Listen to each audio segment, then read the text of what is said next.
My prediction that Kate Forbes would win eventually was made 3 weeks ago, and I deliberately stuck my neck out because I thought that's the way it would go. And the reason I thought it would go that way is because of the proportional representation methodology being used in the election. And I think that she is much more likely to pick up second preference votes from Ash Regan, assuming that Ash Regan is the first candidate to drop out, mainly because she is a woman and the women's votes are more likely to go to Kate Forbes. Yeah. Interestingly, my perception is that the SNP is making the classic mistake in this election that all political parties make when they're electing a leader, in that they tend to favour the candidate that suits the membership best, rather than looking outside the party at who would suit the electorate best. And I think this is what the SNP membership might do if they do actually elect Humza Yousaf. Yeah, and again, that Ipsos Scotland had him at minus 20 rating, minus 20% in terms of the general public. And I guess there has been, in recent days, this discussion about the state of Scotland's NHS, with him being charged, of course, of the health brief.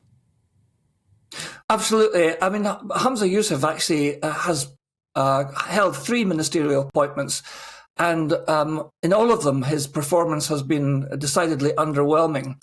So I don't think there's any doubt that in terms of the general electorate, he is not the favourite candidate.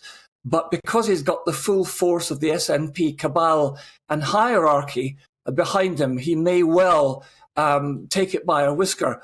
But if he doesn't get 50% of the first preference votes, then I think he could be in some trouble. And the existential question, whoever succeeds, what do they then have to do? But, you know, looking at the in-tray, independence seems to be coming quite a way down the list, bearing in mind all the other problems to be addressed. Oh, absolutely. I mean, I think they all realise that Scottish independence, there is no route to delivering a Scottish independence that is either legally or constitutionally binding, because they're stymied by Westminster with Section 35, and there's no other way to go. And having a wildcat referendum, well, we all saw what happened in Catalonia, so that's no way to go either. So there is no route towards independence at the moment. And the only thing the candidates can do is look to the domestic agenda, where there are huge problems across the board coming out of the Nicola Sturgeon reign that need to be addressed, and addressed quickly. Yeah, and we reflect on Mike Russell's assessment, the interim chief executive, a tremendous mess.